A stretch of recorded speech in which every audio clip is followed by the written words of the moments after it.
Welcome back, everyone. It's Caleb sitting inside of the GMC Canyon. I'm going to be showing you how to use your steering wheel like an in-depth video. So let's hop. So we're going to go ahead and start from the left and move over to the right. But to start with things, you have your cruise control, which is right here. So you can completely turn it off, or you have it on, and you'll see it pop up right here. And then you'll press set to set the speed, and then you can go up and down to change it, adjusting it. Then you have this button here that goes it only goes down, you can't go up, and it's your gap adjust, changing your car links between you and the next car.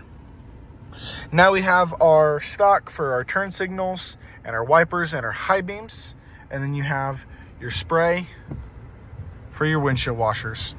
And over here on the left here, we have our volume. Oh, that spray actually smells amazing.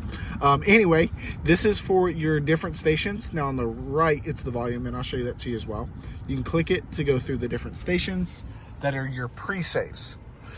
Now, super easy on the Canyon overall, but then you have your horn, heated steering wheel.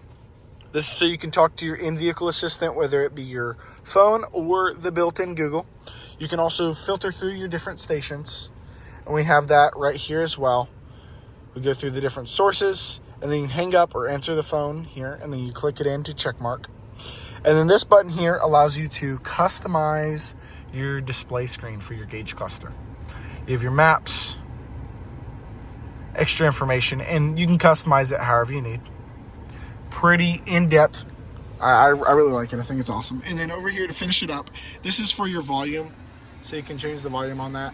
And then we're going to just go ahead and mute it. But that's how you're able to use your entire steering wheel on your GMC Canyon. I want to say thank y'all again for watching. Hope you're having a great day. I'll see y'all soon.